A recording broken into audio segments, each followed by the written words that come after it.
Thanks for inviting me here. I count it such an honor and a privilege to be here. Thank you. Good afternoon. Is it good evening? I'm really looking forward to an engaging evening, an interactive one.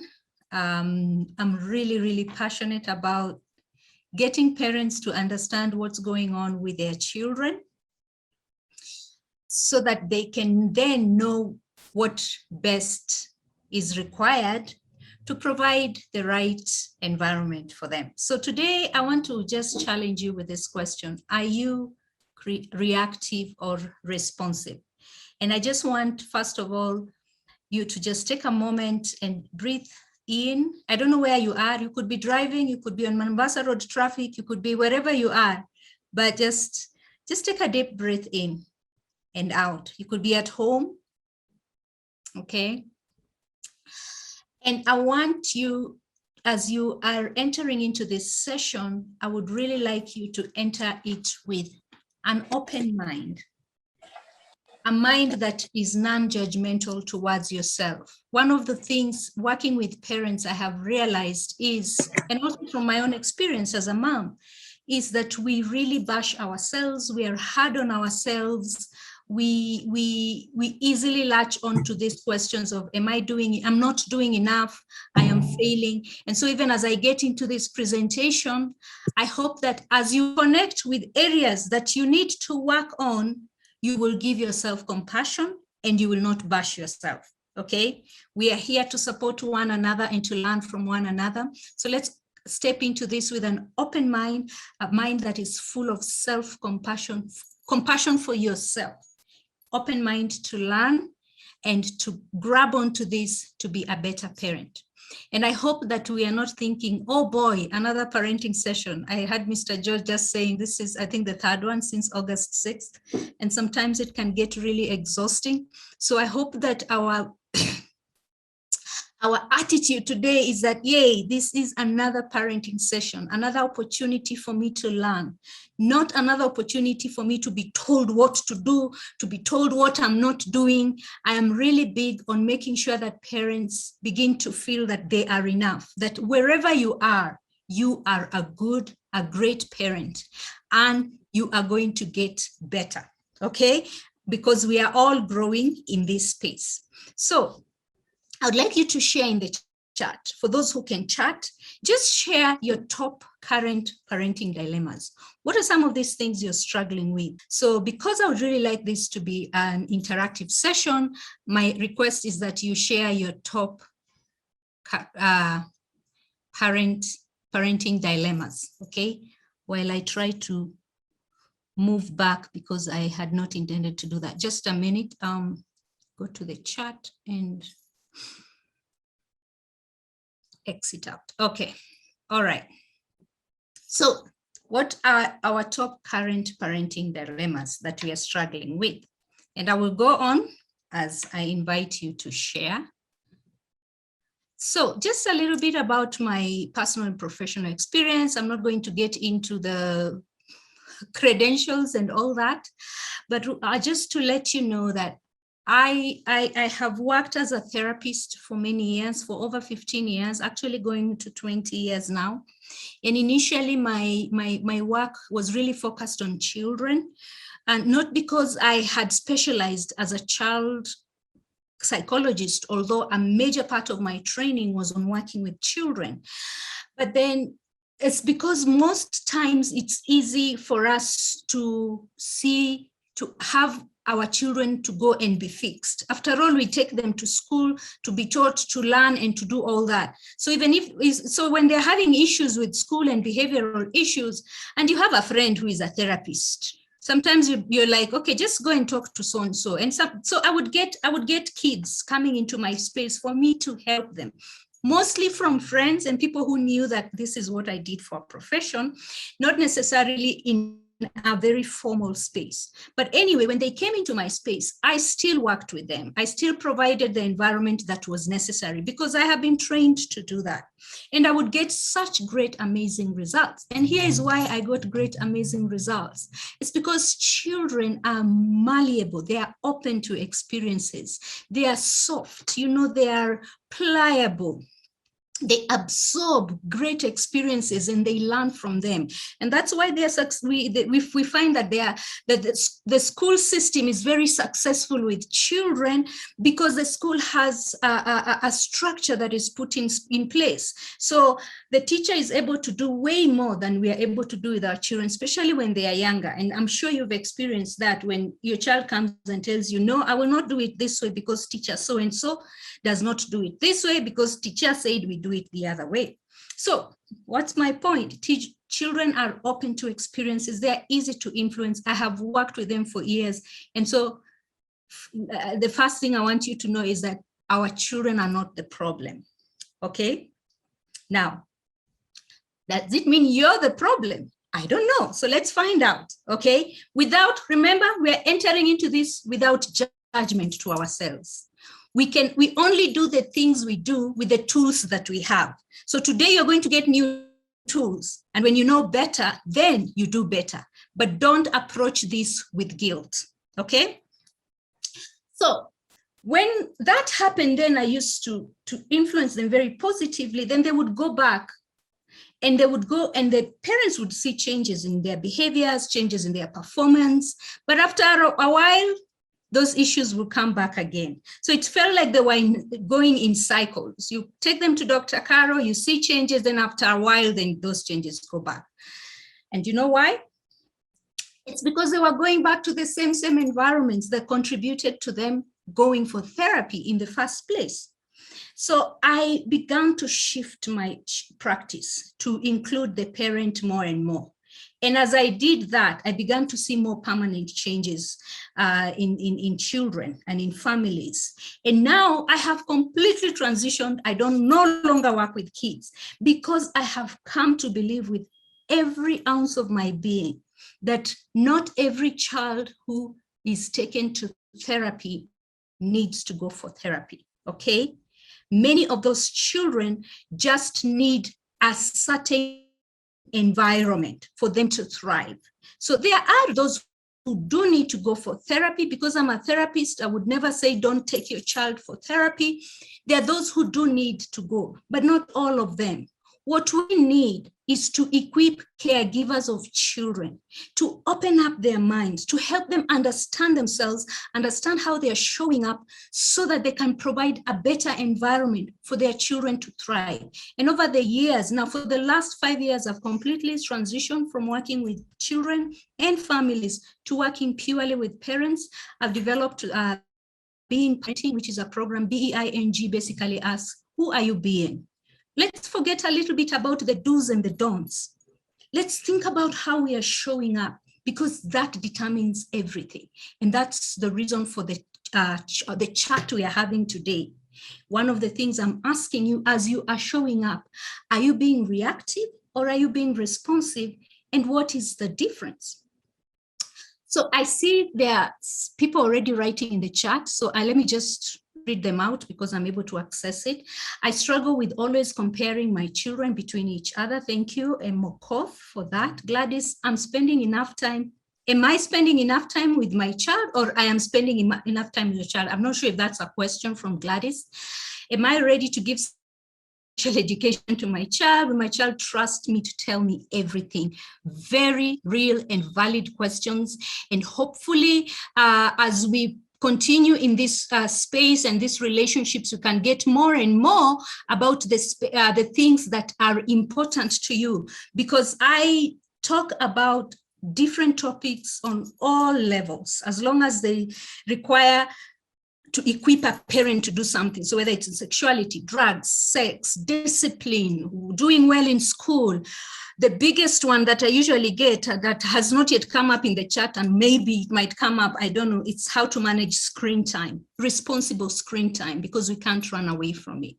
But I believe that great parents are not born, great parents become, okay? And becoming is a process. And this is the process that I am committed to helping you become. So who are you becoming, okay?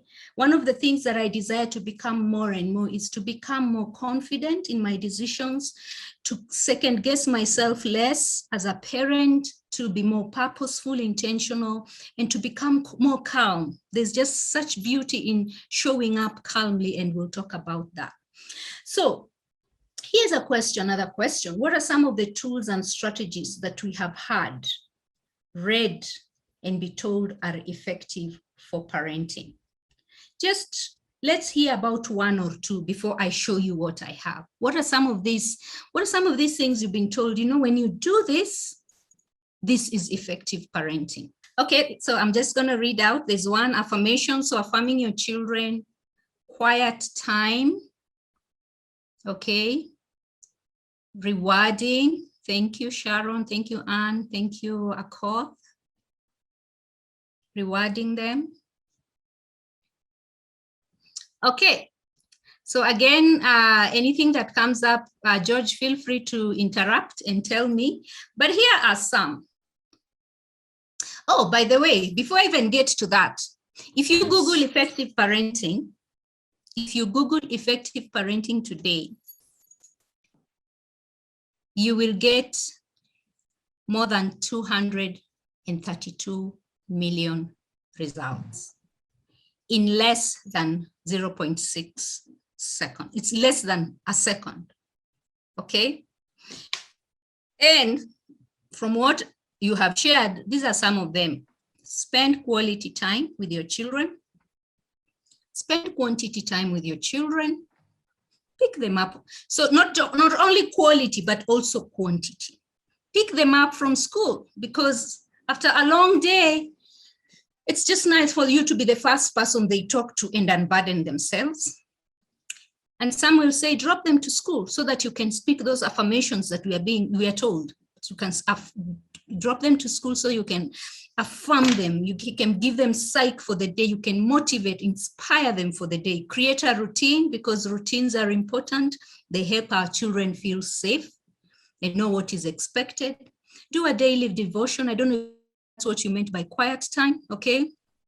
Negotiate and dialogue with your children, because watoto wa siku hizi, you cannot just tell them all the time, back orders at them. They are very different. Okay, have dinner as a family. Never negotiate or dialogue with your children. No, you don't do that. So on one hand, someone will tell you negotiate, another one will tell you no. At this age, it's your word or the highway, okay? Be your child's friend because they need it, but someone says, no, don't be your child's friend. You're the parent, don't be a friend. Be firm and kind. How do we do that? Be the role model. Spare the rod and spoil the child. So African children need a kiboko once in a while, but someone else will tell you never spank your children because you will ruin them and damage them psychologically. Someone else will tell you there's a window of opportunity, guys, and if you don't take advantage of that window, you're going to lose your children, okay? So I want you to interact with this information again, you know, all of it, just look at it. And what you'll realize is that these are things that you have tried, you have thought about, you have seen others try. These are things that have been, they are based on people's experiences. They have tried them and it's worked for them. Some are even based on research, okay? And so this is part of the 232 million results. There's too much information. Or maybe there isn't. What is really the issue? Why do we find ourselves continually feeling inadequate, continually feeling like failures? And I'm not talking about the 51 of us here. I'm talking about generally, because I work in that space. And the kind of parents I meet are parents who second guess themselves. They're not sure about themselves. Sometimes they have big wins and they're excited. But for the most part, they're like, am I doing the right thing? Am I ruining my child? Am I too hard on them? Am I making the right decision? So why are we still in that space? Even after having so much access to all these results on Google or parenting classes or parenting sessions that we've had, why do we find ourselves in spaces that are still, you know, inadequate, guilt tripping ourselves, feeling like we're just not doing enough? Okay, is it because we need more information? Maybe we need more than the 232 million results. Or maybe the information is too much and so it's confusing. Or maybe we just live in different times. The way we were raised is very different from how we are raising our children. All these are facts. Okay, this is our reality. Or maybe in this age of technology, global village, where our children have 100 million teachers at the click of a button, it can be confusing. What really is the issue? So we can sit here and come up with many issues. Sometimes something happens and maybe I might be called to a media house and they ask me, so Dr. Carol, what is the problem? Should we blame the parents? Should we blame the teachers? Should we blame the society? Should we blame the politicians? And we can sit here and find 100 points for each of these issues. But I have come to realize that the greatest area of concern is in the dynamics of our relationships with our children. Forget about all these other reasons. Okay, let me not say forget about them. Put them aside first. And let's look at how we are relating with our children, the dynamics. So anytime a parent comes to me with whatever issue, ladies and gentlemen, I will listen to them, I will give them a hearing, and I will say, okay, let's put a pause on this issue. Whether they are bullying, whether your child is taking drugs, whether they stumbled upon pornography and now they're addicted, those are the real issues, okay? Whether they are not performing well in school, all of that, I tell them, great. Thank you for coming. I've listened to you, but can we put a pause on that? Let us focus on how you are interacting with your child. Virtually all parenting dilemmas boil down to one thing: relationships. Okay? And so that is my focus. Every time I work with parents, I say, I know you want great benefits for your children, and we look at them. But research on child development tells us, if you want your child to be happy, we want our children to be happy. We want them to develop leadership skills. We want them to have meaningful relationships. We want our children to be resilient, okay, especially in these times of a lot of changes and uncertainty with COVID and all these other things. We want to build, how do we build resilience in our children? How do we prepare them to have purposeful and meaningful lives, not just great jobs, but meaningful lives of meaning? How do we develop them socio-emotionally so that they are able to resolve conflict, so that they are able to be inspired to do things, so that they're able to manage their emotions, so that they don't spiral into depression? All that depends on relationships. Research has proven over and over. And I know there are many tips and tools of great parenting, but if we are not looking at relationships, we're just trying to fix things on the surface. And that is the message that I give all parents everywhere I go. And relationships encompasses a lot. So my coaching has so many different things, but they still, for me, we still look at relationships. Specifically, it depends on whether at least one person shows up for the child. And showing up means many things, ladies and gentlemen. But the most important thing I want you to get out of this slide, apart from relationships, is this one: at least one person. So the 53 of us here, I want you to see yourself as that one person who is capable, who is enough to show up for the child in your space, each of these children. Okay, we are not going to sit and wait for the partner, for the other parent, for the teacher, for the siblings, for all of us to go together. My call to you today is, you be that one person who is showing up.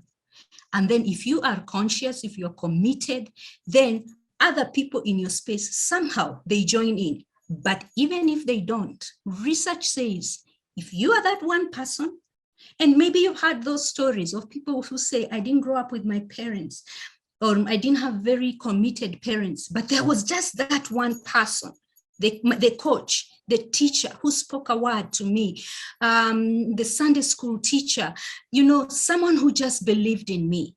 It makes a big difference. So you be that one person who is showing up. What does showing up mean? It's showing up means being committed to developing a healthy relationship with a child. Loaded statement, but very doable, okay? So my job is to help you create healthy relationships with your children by giving you tools on how to show up.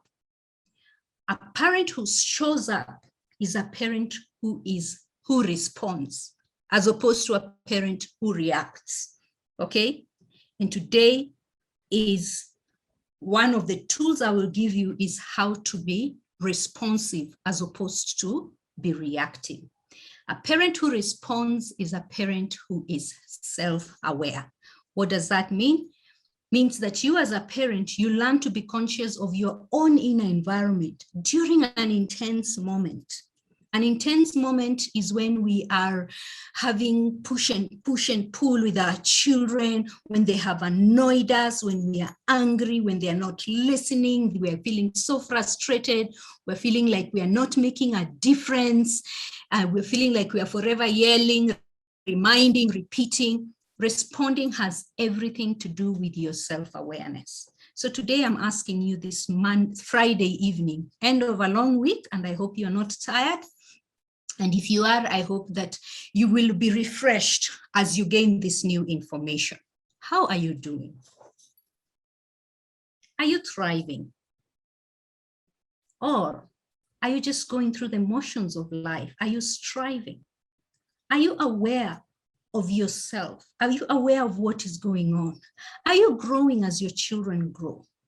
These are the questions I ask parents to begin to put aside, first of all, the behaviors and the fixing of our children, and let us begin to ask ourselves these candid questions. How am I really doing? Because whatever you're doing, how you are doing will show up, okay, will flow into your child's environment. And eventually that will determine their behaviors. So I just want you to take a moment again to breathe in. This is going to be an exercise, and I know it's being recorded, so it's a good thing that you will get a recording of this and redo this in your own free time. So this is the first time you're experiencing it, but I want you to again to breathe in like I told you. So I do a lot of exercises that I call mindful or meditation exercises to just help you begin to just relax, slow down your brain, slow down your mind, so that you lessen the voices in your head, so that you're clearer as you're interacting with your child. So breathe in and breathe out, okay? And I want you to think about one of your children that you're having a persistent area of conflict with, okay? What is this persistent area of conflict? For me, for a long time, was a messy room, like a forever messy room. I would go in there and I would want to pull my hair. Like you open the door and the first thing you see is just things thrown from the floor. There's a trail of clothes all the way to the bed, okay? So, and it's for different seasons, it's been different things, okay? For some of us, just a child who's just not listening, they just need to be reminded all the time, okay?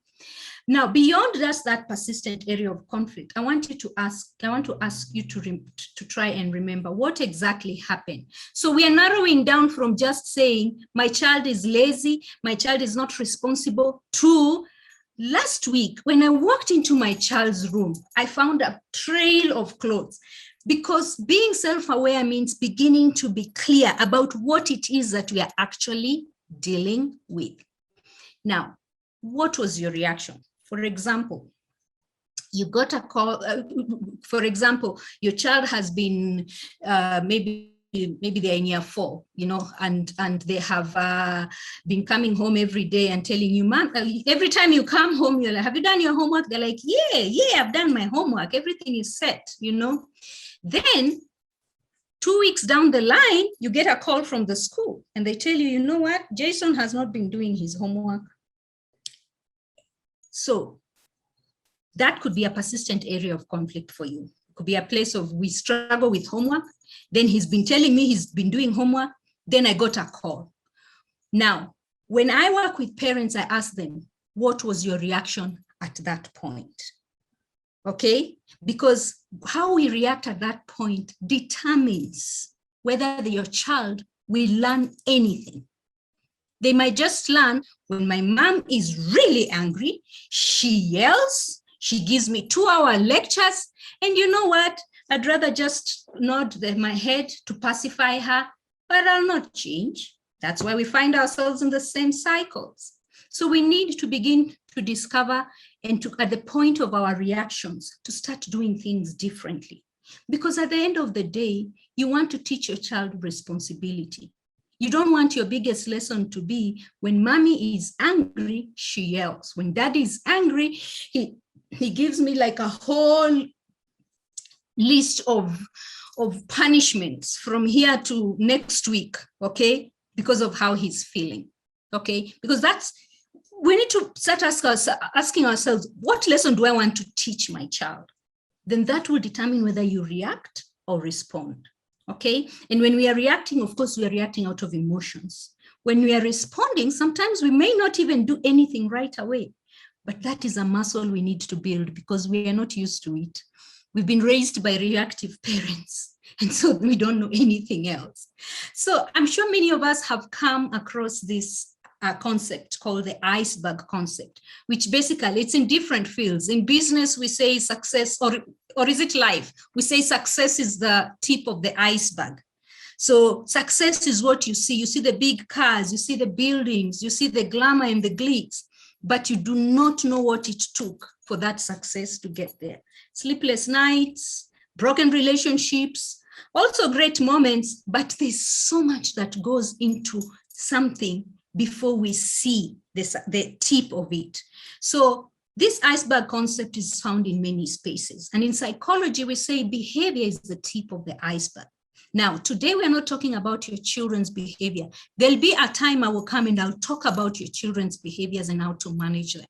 Today, we're talking about your reactions. Because like I said, if we do not begin to change the environment in which we are responding or reacting to our children's behaviors, we'll find ourselves in the same cycles over and over. And we become very frustrated because we are not seeing any results. So I have adopted the iceberg concept and I've come up with my own tool. I call it the heart bag. So it's a model, it's really just a version of the iceberg. But this heart bag helps us to begin to explore our own interactions with our children. So our reactions are usually 10%. 90% is why we react.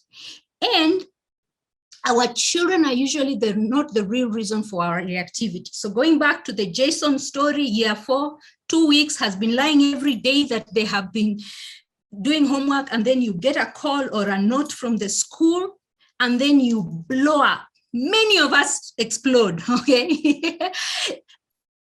Your explosive reaction is not the real reason for your reactivity.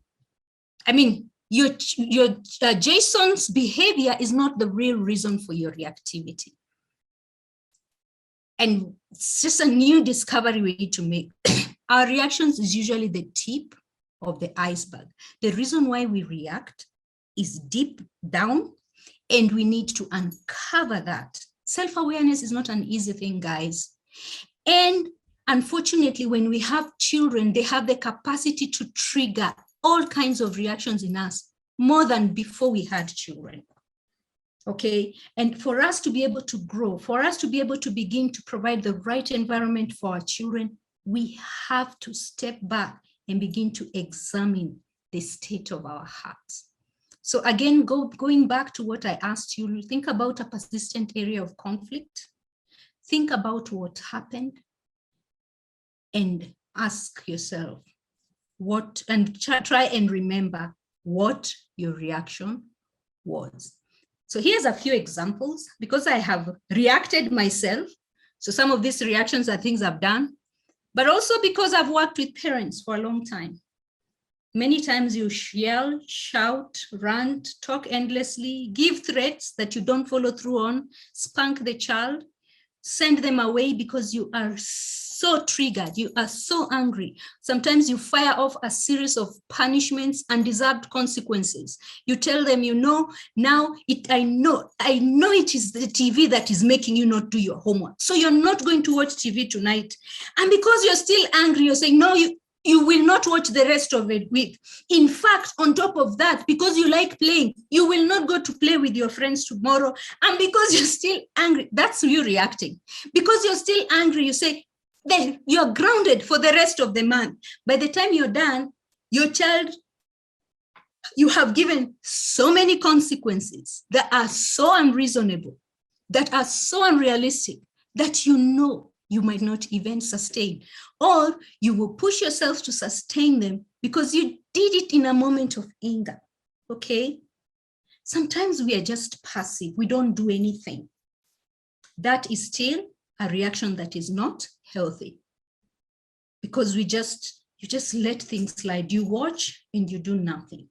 At the end of the day, you still end up feeling guilty. So these are some of the reactions.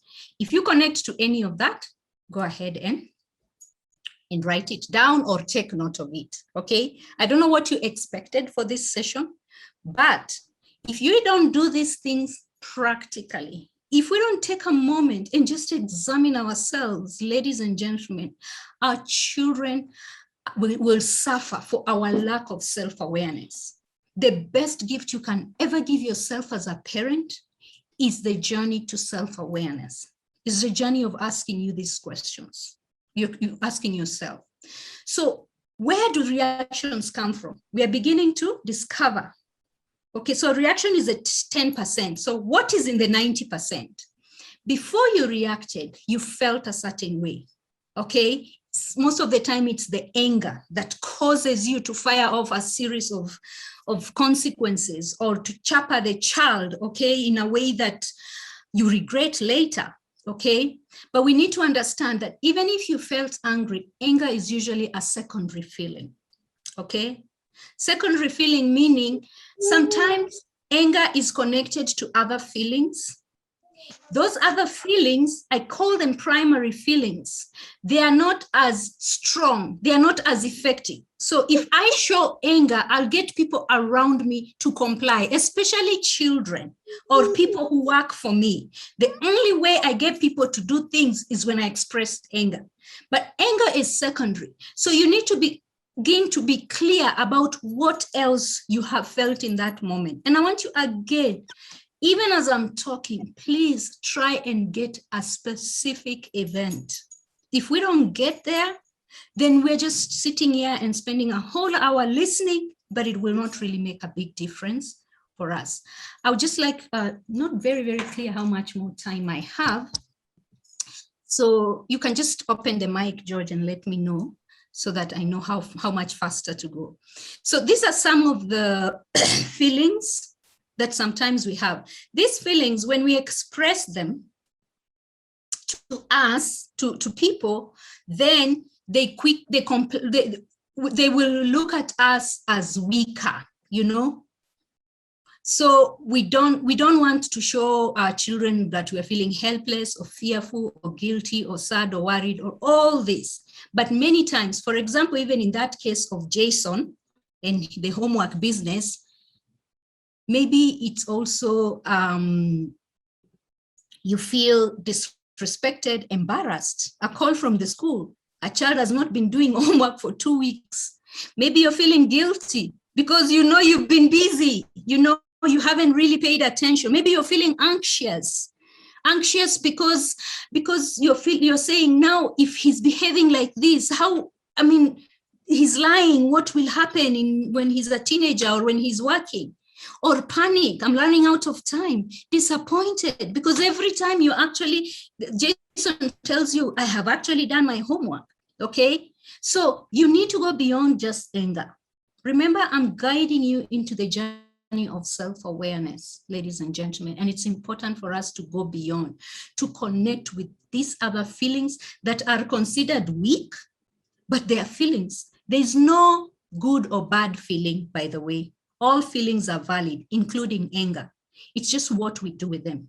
Let's not try to look for ways of managing them so quickly that we don't learn to process feelings. We have not been culturally socialized to do that, to talk about our feelings, to be real about our feelings. And I'm inviting you to begin to connect with your feelings. In this day and age of a lot of mental health issues, there's just a call, a clarion call I'm giving. Let's learn to connect with our feelings. So that helps us understand ourselves even better. Okay. Thank you, George. Then, where did our feelings come from? We're beginning to discover ourselves. Our feelings are tied to certain thoughts. Okay. And what are thoughts? Thoughts are conversations about how you are interpreting your child's behavior. So again, let's open ourselves to this journey. Remember when I said at the first, let's go into this with a lot of self-compassion. We're not judging ourselves, we're discovering ourselves. Okay? When you go to the doctor with a headache, and then they do tests and they realize the headache is coming from the fact that your pressure is high. You know, that's a deeper thing. So headache is the 10%. High blood pressure issue is beginning to be the 90%. Okay, we'll be discovering more about ourselves. We don't go beating ourselves up for having issues with pressure. We just accept what the doctor tells us. And we say, doctor, what do you need me to do?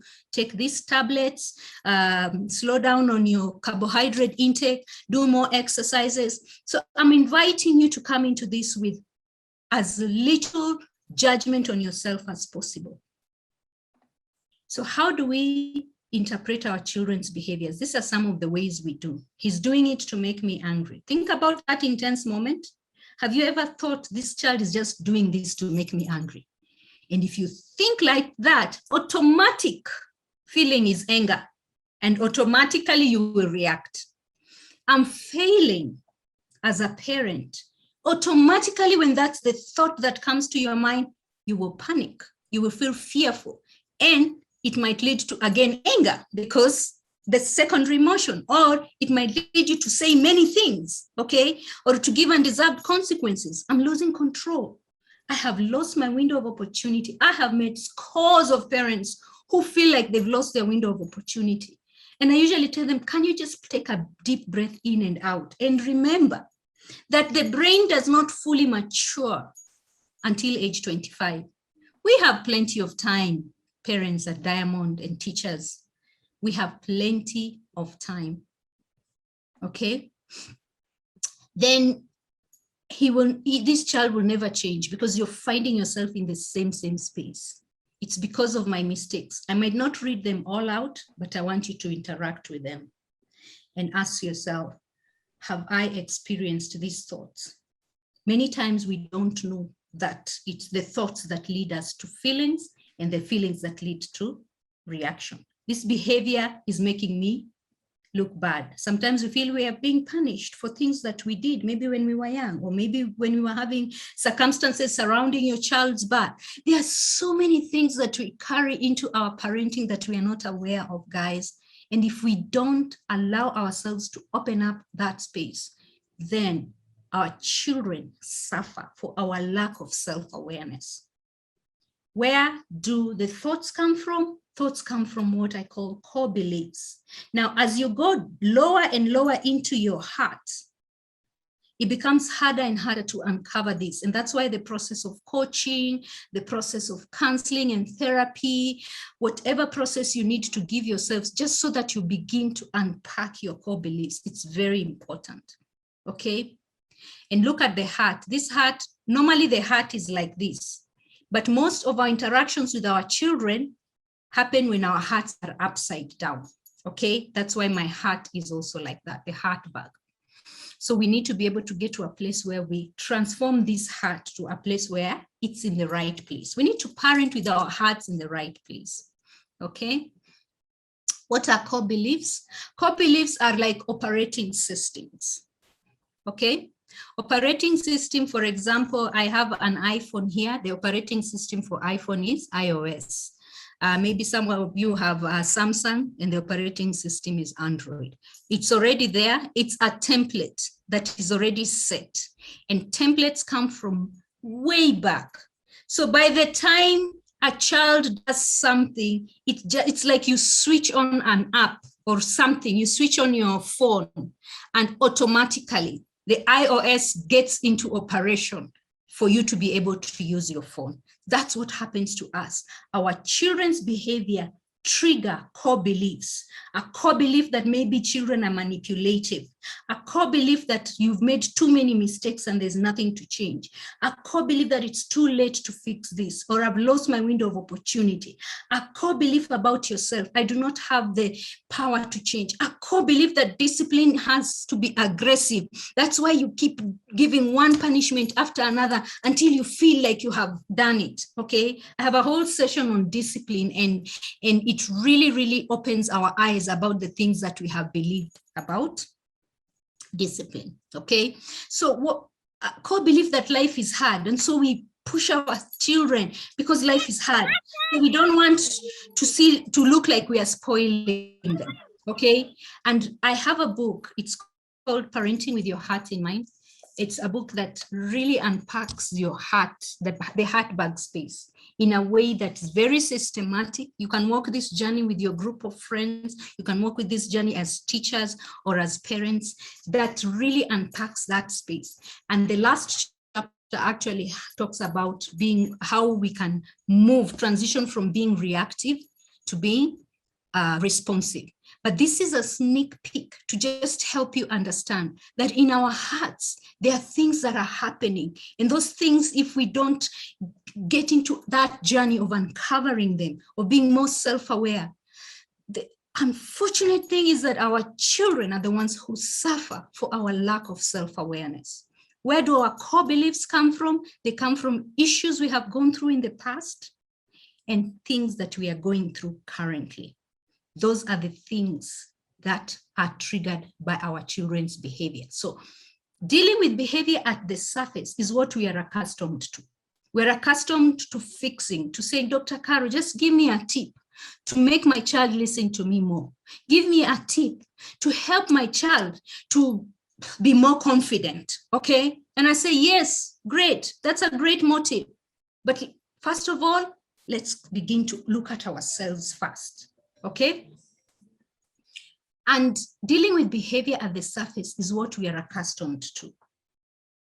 Most intense parenting experiences are baggage driven. They're driven by things that are happening in our hearts. I am saying that as a mom who is constantly working on herself because I have seen how much my own baggage can get into my child's space.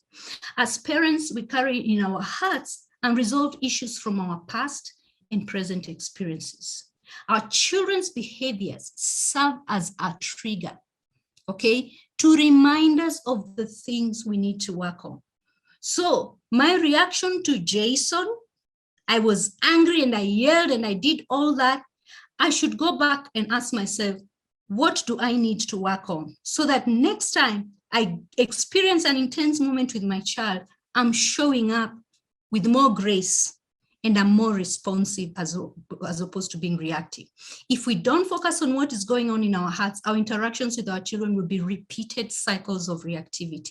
And there's nothing as bad as the feeling of guilt that comes later after you have had a reactive moment with your child. When you know, you know for sure you could have handled this thing differently. You know for sure that your reaction has messed up your relationship somehow. Then what do? You go to the other extreme. You go and buy them toys out of guilt. You go to be overly nice. And then it's very confusing for our children. We need to be stable, to be conscious. We need to learn to be consistent in how we are managing these behaviors. Otherwise, we are confusing our children even more. And whereas we could have survived how we were growing up, we cannot raise our children the same way we were raised and expect them to turn out okay. In many ways, there are many things we can borrow from our parents, but because the context is different, because our children are interacting with too many people, too much information, so many changes. We are also busy. We are also dealing with our own things. Okay, then we don't have the same sort of village setup, community setup that we used to have before. That's one of the things that caused us to be resilient, because there was a community taking care of us. We've lost that social connectedness, not in the same way that we used to have. And because of that, mental health issues have become more. So I want to paint that picture where we know we have to work on ourselves, guys. We have to be well so that our children can soak in wellness, okay? So the tips and tools for effective parenting that you can get out there become ineffective if we're not working on ourselves.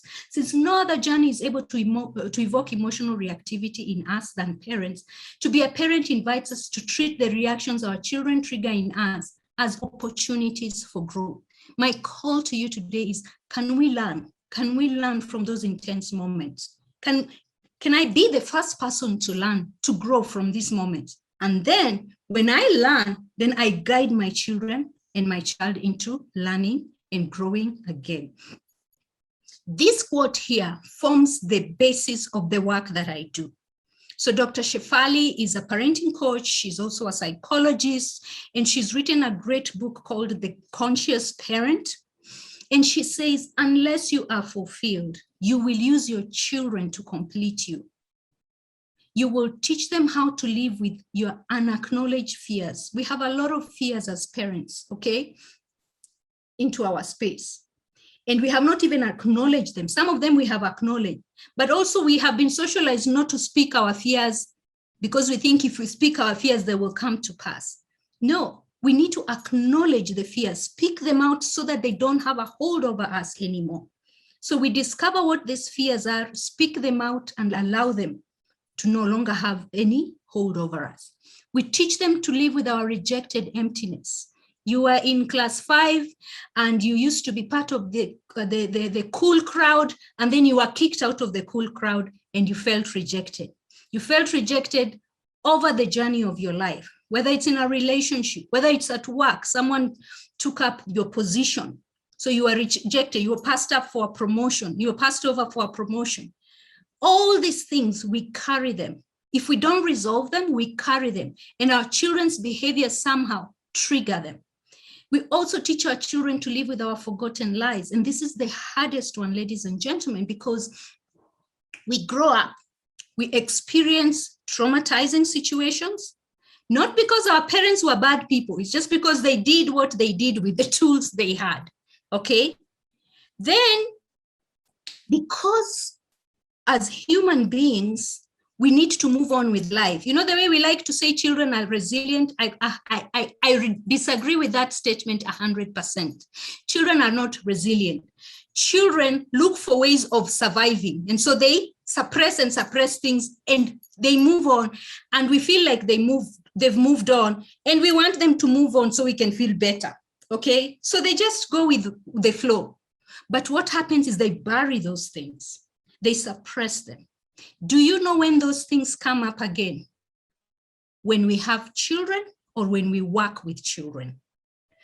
Children become a mirror for the things that we haven't resolved. The things that we need to deal with, children become a mirror for them. And even when I've worked with parents, we have discovered that. We discover that there's a difference between someone who's never interacted with children and has never had children at 35 and someone who is 35 and has children. The person who is forced to work on themselves, who is triggered the most, is the one who has children, because children act as a mirror for the things we need to resolve. But we teach our children to live with our fears, emptiness, and lies. The tragedy of it, ladies and gentlemen, is that we do it all the while unaware that we are doing so. So it's not your fault. And I don't want you to carry guilt from this space. It is just where you are at. That unawareness. That is why for me, self-awareness is the most important tool in parenting. The most important tool. So I'm inviting you to this journey of self-awareness. okay, to begin to be a parent who is more self-aware, who is searching, who is being truthful about where you are, and to begin to be a parent who responds. How then do I respond? I respond when I show up as the captain of my flight, okay? If you have been in a flight, especially these local flights, then I went through a season where I used to be so scared of flights, because I felt claustrophobic, like especially in bumpy weather. I travel to Eldoret a lot, and it can become very bumpy when there are clouds. I don't feel that way anymore. I worked through it, but I used to train myself to just sit and watch the flight attendant, because I knew these guys are trained and I know if we are in real danger, I will see it in their faces. So a frightened captain makes a frightened crew. Our children also pick cues, okay? They soak in our anger, they soak in our fear. So we need to be able to show up as the captain of our flights. This ship or this flight is yours. You're the captain, mom. You're the captain, dad. Show up. Show up decisively. Show up resolutely, show up with confidence, be the person who is assuring these children, be the person who is able to work under pressure and still show up. Can you imagine if the captain would be like, oh my goodness, you guys, we are headed into a storm. I don't know what we are going to do. That's not what they do. They have information, they are cool, they're collected, they are calm. They just announce over the intercom and they say, you know what, guys, we're just going to get into a turbulent patch. It's going to be a little bit bumpy. Do not worry. Just make sure that you sit, and you sit as long as the seatbelt light is on, you know, like cool, collected. They have information assuring. Our children need that. Our children need us to be the final authority. Our children need us to walk through the turmoil and the tranquil of parenting as captains.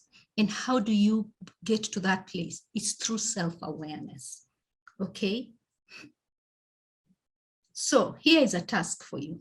I want you to insert your name. So I'm going to insert my name. I, Caroline, have a calm and firm voice. And I, Caroline, commit to using my calm and firm voice when interacting with my children. We all have a calm and firm voice in us. We use it with our colleagues. Even when they have pushed us to the edge, we don't explode on them the way we explode on children. So it's not fair. It's not fair to yell, to explode on our children when we can be calm with other people. If you cannot learn to be calm around your children, then you're not being authentic.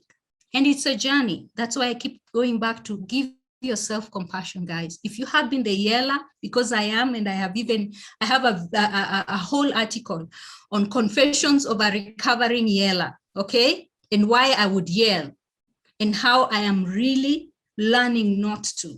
So it's a journey.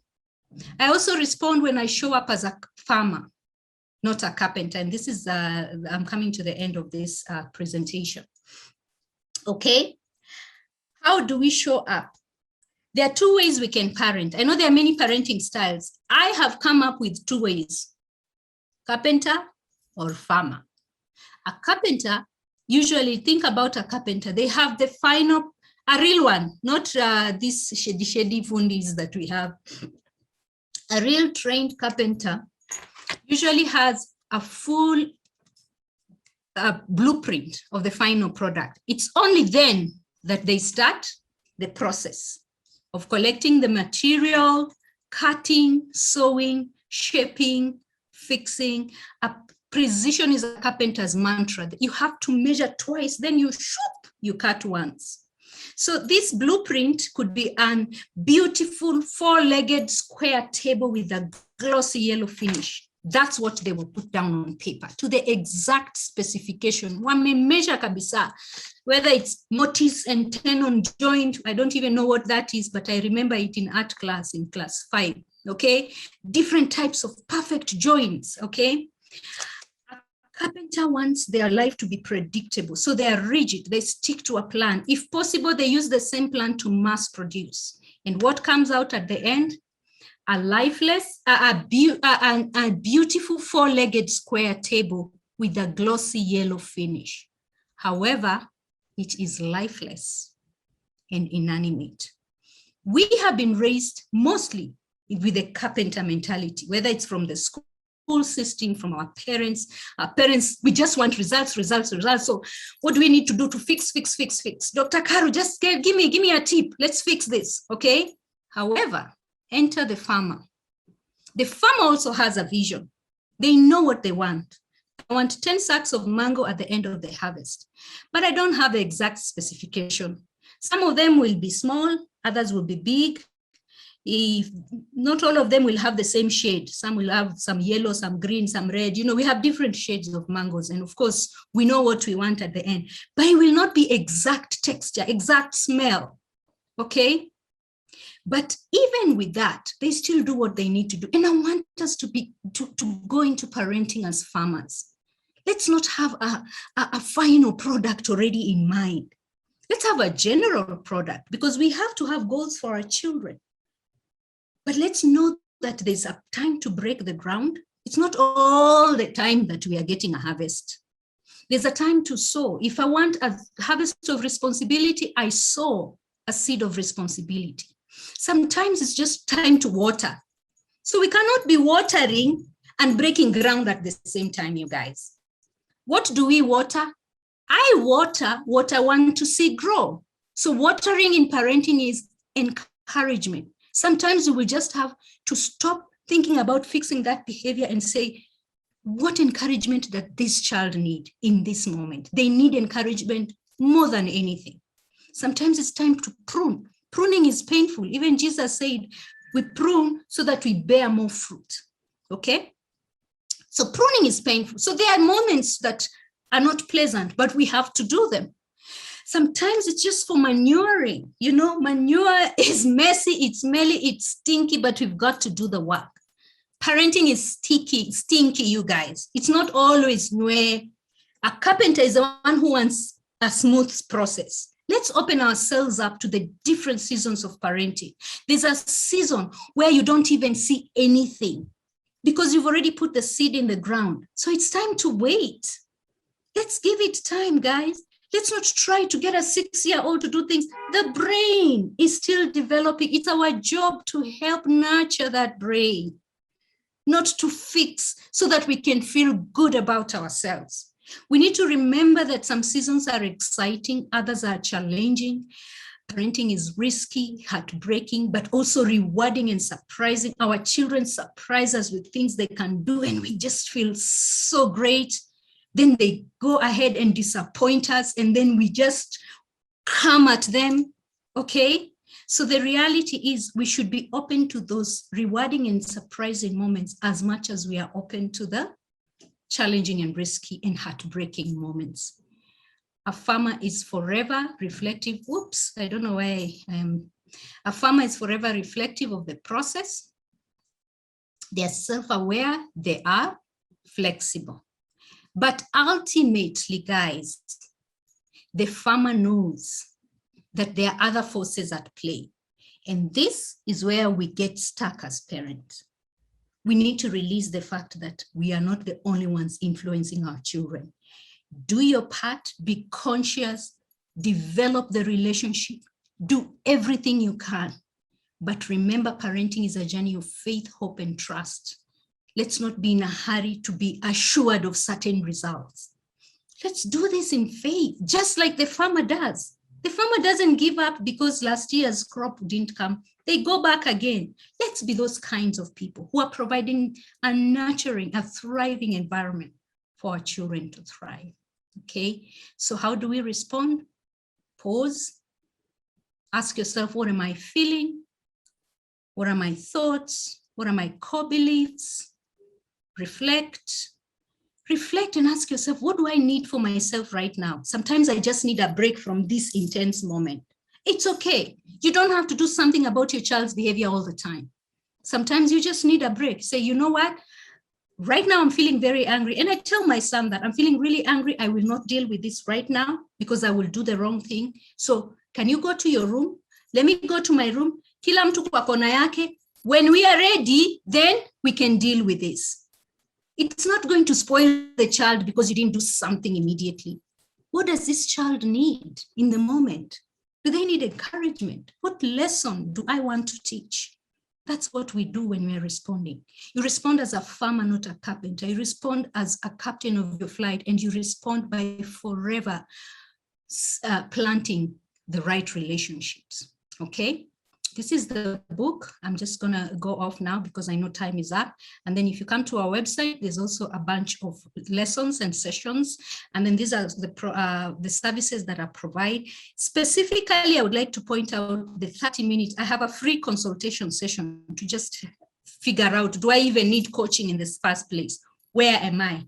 And it's free, and you can book it by calling this, by reaching out in these contacts here. 0707. I think if Wangare is here, she can also put in our contacts, and I'm sure you can also get our contacts from Janet. And I wanted to hand it back to George. Thank you very much for your time.